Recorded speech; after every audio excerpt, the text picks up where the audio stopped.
My name is Stella Moore. I'm 31 years old, a pediatric nurse at Trinity Children's Hospital in a peaceful small town called Oak Ridge, Colorado. From the outside, people often say I'm living the dream. A stable job, a happy home, and a husband anyone would admire. But perhaps they only see what I allow them to see. Ethan Moore and I met when we were both students at Denver University. Ethan is 2 years older than me, a man with handsome features, confident eyes, and a warm, deep voice that made my young heart race back then. After 11 years together, 8 of them married, I once believed I had found my lifelong companion. Ethan, a successful real estate developer, was once named to a local magazine's top young entrepreneurs under 40 list. In the eyes of friends and family, he was the ideal husband, charming, intelligent, and ambitious. We lived in our dream home in the Willow Creek neighborhood, where tree-lined streets surrounded wooden houses and vibrant gardens. Our 2-story house had 4 bedrooms and a backyard large enough for weekend barbecues or simply enjoying a quiet afternoon with tea and a book. Every corner of the house was decorated by me, from the wall paint and curtains to the paintings and flower vases on the dining table. I still remember the excitement I felt stepping through that door with Ethan for the first time, when we were struggling to pay every dollar of our mortgage. I told myself then, this would be our solid home, where we would build a complete family. Ethan was gifted at making others feel special.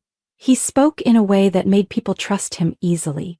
At company parties, I saw the admiring glances he drew as he confidently spoke about the major projects he was involved in.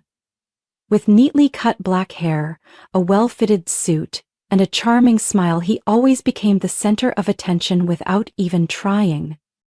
As for me, I was content with my role. I was the one behind the scenes, the one planning the parties, preparing dinner when he came home late, remembering every anniversary and all of Ethan's little preferences. My work at the hospital kept me busy, but I never let it affect our family life. I was proud that I could balance my career and our home, long shifts and cozy dinners with my husband. Every time I heard Ethan introduce me to colleagues, "This is Stella, the person who makes everything in my life perfect," my heart filled with simple happiness. To outsiders, we were the model couple. Ethan was successful, I was devoted. His family and my friends often said we were made for each other.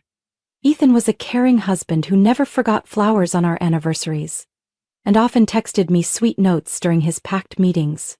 Every morning he would kiss my forehead before leaving, and his gentle good morning wish was always the first thing I heard when I woke up.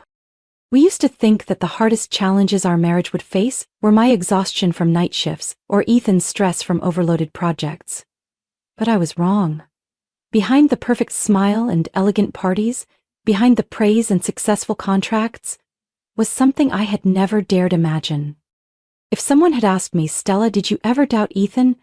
I probably would have shaken my head, because at that time, Ethan was the most trustworthy person in my world. But life has its unexpected turns, and the way it began was cruel and more silent than any scenario I had ever pictured. Everything started changing quietly, so quietly that at first I didn't even notice. Ethan remained the courteous husband in front of everyone, but somewhere between peaceful evenings and sunny weekend mornings, he was no longer the man I once loved. The first signs were small. Ethan started coming home later. At first, I didn't think much of it. He said work was at a critical stage, that his real estate projects needed closer supervision. I believed him. How could I not believe when for all those years Ethan was the man I proudly called my husband? But then the late nights became more frequent, from once or twice a week to nearly every evening. Some nights he came home when the clock had struck 11 p.m., his clothes disheveled, the scent of unfamiliar perfume clinging to his shirt, definitely not the cologne he usually wore. I began to sense something was wrong. Every time I gently asked, "Are you tired? Is work going okay?" Ethan would just give a faint smile and say, "Just a few long meetings, don't worry." But the way he smiled, the way he avoided my gaze, chilled my heart bit. One evening, as I folded Ethan's shirt after doing the laundry, my hands froze. On the collar of that crisp white shirt was a faint red lipstick stain, nothing like the natural shade I wore. It wasn't the kind of mark you could mistake. It was clear, haunting, So much so that I had to sit down on the bed, gripping the fabric as if I could crush the rising doubt inside me. I tried to reassure myself. Maybe it was from a female colleague by accident. Maybe a rushed goodbye after a meeting, but deep down a quiet voice echoed, "Stella, stop lying to yourself." From that day, I paid closer attention. Every time Ethan came home, he rushed straight to the shower, as if something needed to be washed away before he faced me. I asked, and he said, "I feel sticky from the construction site dust. I need to shower to feel comfortable." Once I walked into the garage when Ethan was on the phone. He jumped, quickly ended the call, then pretended to be busy with the car. His phone was never out of his reach, even in the bathroom. Whenever I got close, he placed it face down on the table, his fingers lightning quick to close whatever app was open. Our quiet evenings together became rare luxuries. Ethan started using tiredness as an excuse to avoid hugs, the hand-holding he once gave me after a long day. He grew irritable for no reason, criticizing my meals as lacking creativity, suggesting I should take more care of myself instead of wearing the same old clothes around the house. Every word felt like a small blade, carving wounds in my heart that he didn't even bother to see. I still remember that afternoon clearly. I went grocery shopping and accidentally found a receipt in Ethan's pants pocket that he had left in the car. A receipt from an upscale restaurant in the city, the kind we'd never gone to together. On it was dinner for two, with an expensive bottle of wine. The receipt was dated 3 days earlier, the exact night Ethan said he had to stay at the office to handle urgent project files. My heart pounded. My hands shook so much I nearly dropped that tiny piece of paper. I asked myself, if not me, then who was sharing that dinner with him? That night, when Ethan came home, I pretended to be asleep. In the dim light, I saw him stand silently by the bed for quite a while, then sigh and turn away. I heard his phone vibrate softly on the table. A message came in. I couldn't help it. I peeked with one eye. A short line appeared on the screen. "I miss you. When will we have a night like that again?" I lay there, my heart twisting, not knowing when the tears had started to fall. Ethan's reply didn't come out in words, but his shoulders trembled slightly, as if he was struggling with himself. Or was it simply fear? I used to think Ethan was the person I knew best, but the more I looked at him in that moment, the more I realized I didn't know him at all. An invisible distance was growing between us, wider with each passing day, and I, with all my sincere love, couldn't hold on to him. That evening, when Ethan hurried out of the house again with the excuse of an urgent client meeting, I sat alone in the living room, silent in the house that had once been our home but now felt strangely cold. I didn't know how long I sat there, only hearing the ticking of the wall clock echoing, as if reminding me of each second of a truth slowly coming to light. When I got up to tidy the stack of papers Ethan had left on the table, I accidentally saw a small slip of paper fall from the jacket he had tossed over the chair. A small card with an elegant floral border, handwritten in soft but confident script. "Thank you for a wonderful weekend. I can't wait for the day we can be together without hiding. Love you." I held the card in my hand, feeling as if I had just touched a cold, sharp blade. All the doubts I had harbored seemed to have found their answer. No more smudged lipstick marks, no more stray receipts or long nights without laughter. This was the undeniable proof. Ethan wasn't just lost in a moment of weakness. He was living a different life behind my back. I didn't cry. Instead, a feeling both painful and cold spread through my body. I knew what I had to do.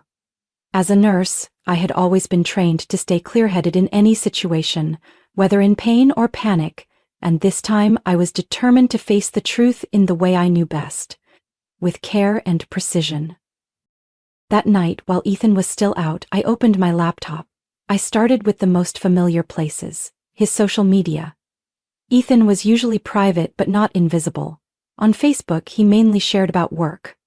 But I noticed the photos he was tagged in, company parties, community events. A face appeared repeatedly in recent photos that caught my attention. A woman with golden hair, a bright smile, and confident eyes. I clicked on her profile, Kendra Sullivan, interior designer, owner of Sullivan Designs, specializing in high-end real estate projects. And most notably, she was married. Her husband was Dylan Sullivan, a well-known lawyer in Denver. My heart tightened as I scrolled through each picture Kendra had posted. A party at an upscale restaurant. The same time Ethan claimed to be on a business trip. A project survey trip at a resort far from the city. The same time Ethan said he was in overnight meetings. Each detail was like a puzzle piece slowly forming a clear picture of betrayal before my eyes. I didn't stop there. I remembered Ethan had a desktop computer in his office, always locked when he wasn't home. But I also knew where he hid the key. In his old document box in the basement, where I had once helped him organize when we moved in. With trembling hands but determined eyes, I opened that door at midnight. In the soft glow of the computer screen, I took a deep breath and guessed the password. And he himself had given me the answer. Our wedding date. What he once said was the happiest day of his life. Maybe to him now, it was just an easy number to remember. Evidence appeared in front of me. Hotel booking confirmation emails, receipts for dinners at fancy restaurants, jewelry purchase slips. But not for me. His browser history was filled with searches for luxury gifts, high-end spas, none of which ever reached me. A hidden file on the desktop caught my attention. Meeting notes, K. I opened it, nearly breathless as I saw inside a detailed schedule of his so-called client meetings. In reality, private dates with Kendra. As the first rays of sunlight streamed through the curtains, I sat motionless in the office, surrounded by papers, emails, and stray receipts. Everything was clear now. Kendra wasn't just a business partner. She was the woman Ethan had given his time, money, and passion to. Things that should have belonged only to me. But instead of breaking down, a different fire burned quietly inside me. I had to see this through. I had to know the full truth, not just for myself, but to make sure Ethan never deceived anyone again. His game had begun, and now it was my turn. After that night, I knew I couldn't go on pretending nothing had happened. The pieces of Ethan and Kendra's deception were far too clear, but I wasn't the type to rush into confrontation without being fully prepared. If Ethan had spent months building his perfect play, I would take my time to expose it, with finesse and undeniable proof. The next morning, as Ethan left the house in his sharp suit with that fake smile on his lips, I picked up the phone and called Elena Rivera, a private investigator recommended by a colleague at the hospital. Elena had been a detective before opening her own agency. Her voice on the phone was calm and steady. "I understand, Stella. Send me everything you have. I'll take care of the rest." I met Elena at a small cafe on the outskirts of town. I laid out all the documents I had collected, receipts, screenshots, Kendra's handwritten note. Elena glanced through them and nodded. "You've done better than most people I've worked with. Now we need proof no one can deny. Photos, schedules, exact locations." "I'll start tonight." Hearing her words, I felt a strange sense of calm. Over the next 2 weeks, Elena worked with remarkable precision. Every 2 days, she sent me an update. Photos of Ethan and Kendra hand in hand entering a boutique hotel in Denver. Receipts for dinners at restaurants not on Ethan's client list. Pictures of them leaving a resort more than 3 hours' drive from the city, exactly when Ethan said he had meetings with partners. Each piece of evidence was like a nail sealing the coffin of the trust I had once given him. When everything was ready, I knew it was time for the show to end. I thought of a way for the truth to be revealed not just in a private confrontation, but as a shock no one could ignore. And then, the plan formed in my mind. A dinner party. I spoke up one morning as Ethan was drinking coffee, his eyes glued to his phone screen. "Honey, I think we should invite your partners and their families over for dinner this weekend. It's been so long since we hosted anything." Ethan looked startled, as if he hadn't expected me to suggest it. Sure. Who do you think we should invite?" I gave a gentle smile. "How about Sam Harper and his wife? You always say Sam thinks highly of you, and I like them too. And, if you want, let's invite Kendra. You've mentioned her so many times in your work." Ethan nodded, trying to act natural, but his hand tightened visibly around the coffee cup. I pretended not to notice. In my mind, I had already reached out to Sam Harper, Ethan's longtime partner. Sam eagerly accepted the invitation and even mentioned that week his wife's younger brother, Dylan Sullivan, would be staying at their house during a business trip to Denver. Dylan Sullivan, Kendra's legal husband. It was as if the universe had arranged everything for me. I texted Elena, "The plan begins." On the day of the dinner, I'd prepared everything with a level of care Ethan could never have anticipated. The long dining table in the formal dining room was meticulously arranged by me. I placed Ethan at the head of the table, Kendra to his right, close enough that their glances and subtle gestures could easily be noticed. Dylan sat across from Kendra, with Sam and his wife on either side of me. Every seat, every distance, was planned like a chessboard. That evening, I wore the classic blue dress that Ethan once said made me look like a goddess when we first married. This time, I wore it not to make him proud, but to remind him how much the woman who once stood by his side had loved him. When Kendra walked into the house with Ethan, her smile was radiant, as if she were the true hostess. Her gaze swept past me, then froze when she saw Dylan standing there, holding a glass of wine, nodding in greeting. For a moment, her face turned pale, and Ethan looked as if all the blood had drained from his face. I welcomed the guests with polite warmth, silently counting the seconds until their charade crumbled before everyone. The door had just opened when Kendra walked in with the confident posture of a woman accustomed to admiration. Her golden hair fell loosely, her face perfectly made up, and her smile was a mix of pride and provocation, as if the entire evening was her private stage. The deep red dress clung to her body, drawing every gaze in the room in an instant, including Ethan, who looked both tense and lost. Kendra reached out her hand, smiling sweetly. "Stella, I'm so glad to finally meet you. Ethan talks about you all the time." I took her hand, my smile gentle but my gaze unyielding. "It's an honor that you made time for our family dinner." In that moment, Kendra's eyes flicked to Dylan, her legal husband, standing beside Sam with a wineglass in hand. Her smile faltered for a brief second, then was quickly replaced with a look of surprise. "Dylan, you're here?" Dylan raised an eyebrow, his voice calm but full of meaning. "Why so surprised, Kendra? Sam invited me." "You knew I was staying with them, didn't you?" I watched the two betrayers like a director behind the stage, seeing every flicker of panic in their eyes as their own performance began to collapse. The meal started with an obvious stiffness. I played the gracious hostess, asking about each guest, offering wine, chatting as if unaware of the storm brewing beneath the surface. Sam and his wife remained cheerful, oblivious to the tension that flickered across the table. Dylan stayed silent, observing, the sharp eyes of a lawyer missing nothing in his wife's behavior. When the appetizer was served, I tilted my head slightly. "Kendra, I've heard you're very successful in interior design. May I ask which company you're with now?" Kendra forced a smile. "Oh, I freelance, take on projects through partnerships. It's more flexible." Dylan frowned slightly. "I thought you said you were officially collaborating with the firm in Denver. That's why we moved here so quickly, remember?" The air grew heavy. Kendra bit her lip, her eyes darting to Ethan. Then she shifted the topic. "Actually, I do a bit of everything to build connections." I followed gently, my voice light. "Ethan is so lucky to have a partner who's both beautiful and talented supporting his projects. He told me you've contributed many ideas recently, isn't that right?" Ethan swallowed hard, his hand clenching the wineglass. Kendra occasionally offers some suggestions, nothing formal." Sam looked surprised. "Really? I thought you said you were working closely with a new designer. So it's not Kendra?" Kendra and Ethan exchanged glances, panic now clearly visible in their eyes. Dylan leaned on the table, his voice low and firm. "I think I need to hear more about these late-night meetings, these sudden business trips. Funny how they always line up with the times Kendra says she has to work late." I stood up, calmly walked to the side table where I had prepared a file. "I think it's time we were honest. If I may, I'd like to share some information I believe everyone here should see."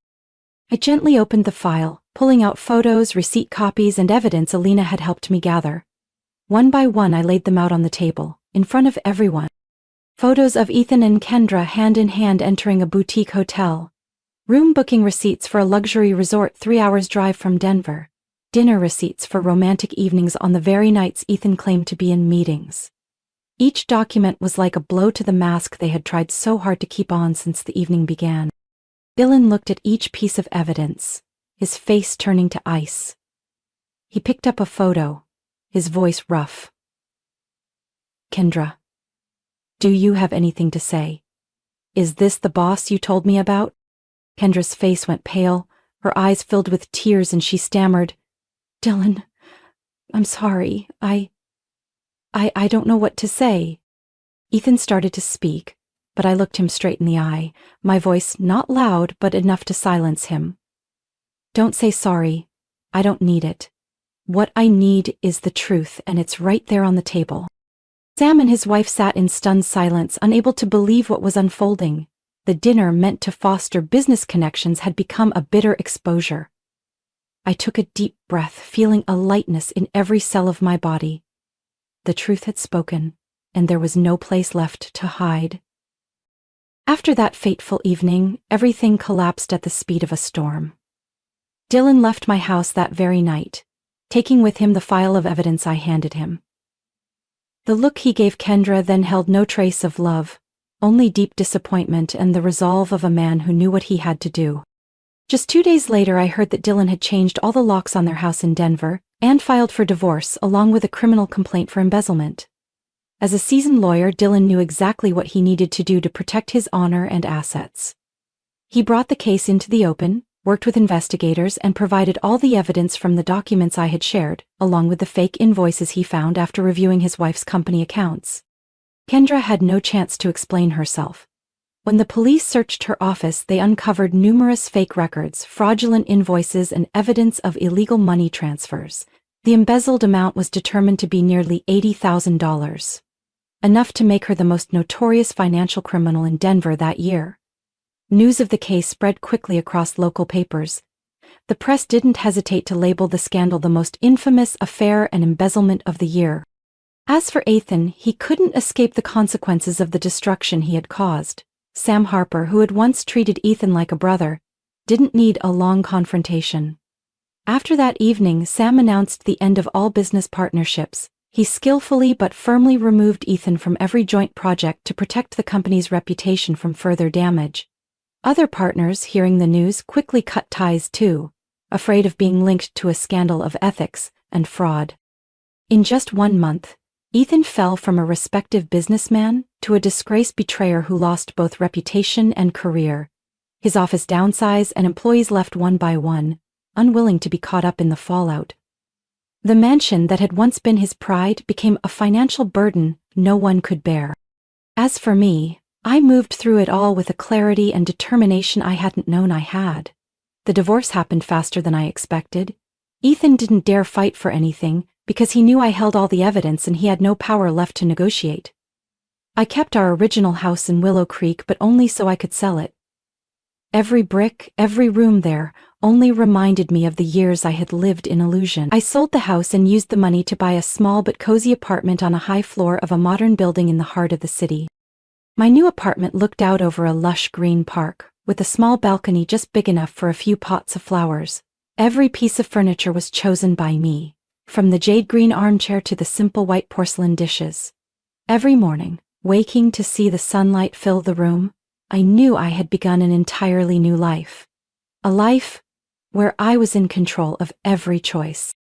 Kendra was arrested on a Monday morning, just as she stepped out of her defense lawyer's office. The images flooded the news, the once proud and confident face now bowed, her eyes panicked, her hands tightly cuffed. By then no one stood up for her. Her company was shut down, her assets frozen for investigation and to compensate the victims. Ethan tried to reach out, sending messages begging for a chance to talk, hoping I would give him the opportunity to explain. But I didn't need to hear anything more. Every word he had ever said had lost all meaning. When we signed the divorce papers at the lawyer's office, he looked at me, his eyes red, whispering, "I never wanted it to end like this." My voice calm. "You didn't want it, but you did it. And now you have to live with it, the way I lived with the pain you caused." 3 months later, I leaned against the balcony railing of my new apartment, sipping hot tea as I gazed at the city lights. My life no longer had Ethan in it, no longer burdened by hollow expectations. I returned to the hospital working with all my passion and focus. My colleagues saw me stronger, more confident. The department head offered me the role of shift coordinator for pediatrics, a position I had once thought beyond me, and this time, I was ready to embrace it. I understood that sometimes the cruelties of life open the door to a better one. In the time after that ordeal, I thought I would fall apart, but strangely, with each passing day, I felt reborn. No more long nights waiting for the sound of keys in the door, no more mornings waking with the weight of doubt. Each day, I began by reminding myself, Stella, this is your life, you deserve happiness. My work at Trinity Children's Hospital became my greatest anchor. I poured my heart into every shift, every child I cared for. Every word of comfort I offered to anxious parents outside the room. Perhaps the pain I had endured helped me connect more deeply with the losses and fears of others.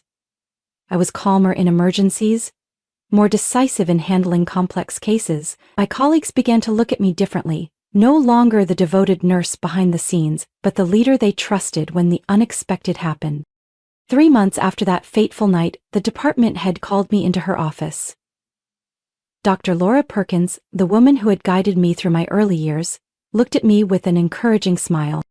Stella, I know you've been through so much, but what you've shown lately has truly impressed me. The department needs a new head nurse, and I want you to take the role. Are you ready? I looked at her, my heart filling with indescribable emotion. I had once thought I wasn't strong enough, once feared I would always be someone's shadow. But now I understood. I was ready. Thank you. I'll give it my all. The new role brought more challenges, but it also helped me truly find myself. Each shift, I wasn't just following orders. I was making decisions, coordinating the team, staying calm when the ER turned chaotic. I learned to trust myself, to look in the mirror each morning and smile at the woman growing stronger every day. What surprised me most was that after that night of exposure, I gained true friends. Maria Harper, Sam's wife, once Ethan's partner, reached out to me just a week after that evening. The call started as a check-in, but we soon met up. Over coffee, Maria said directly, I admire how you handled everything. I don't think I'd have been that brave in your place. If you ever need anything, please think of me as a friend. Don't hesitate. From those short meetings, we became each other's support. Maria helped me see things more lightly, and I gave her a different perspective on the resilience a woman can have when pushed into hardship. Not long after, Dylan Sullivan, the man who had also been betrayed, reached out. At first it was just about documents and procedures. Then gradually, we shared encouragement, helping each other through tough times. We didn't dwell on the past because we both knew those wounds were quiet reminders, not stories to reopen. Dylan, with his calm and understanding nature, became a trusted companion on the path to rebuilding. A network of people who had known pain, who had fallen but learned to rise, slowly formed around me. We didn't complain. We didn't dwell in regret. We shared ordinary stories, small future plans.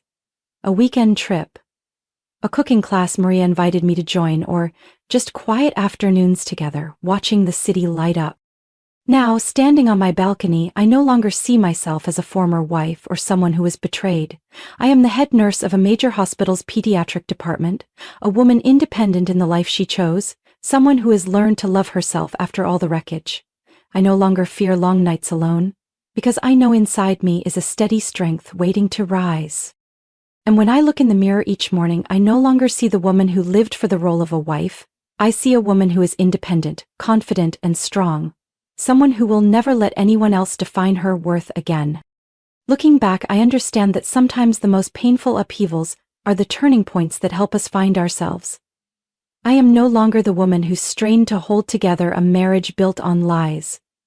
Now I live for myself, own every decision, and cherish the value and freedom I deserve. The old wounds have closed, making room for a Stella who is strong, confident, and happy with the new life I once thought impossible after all that heartache. What do you think about Stella's story and how she overcame the pain to rebuild her life? Share your thoughts in the comments below, and don't forget to follow the channel for more emotional family stories to come.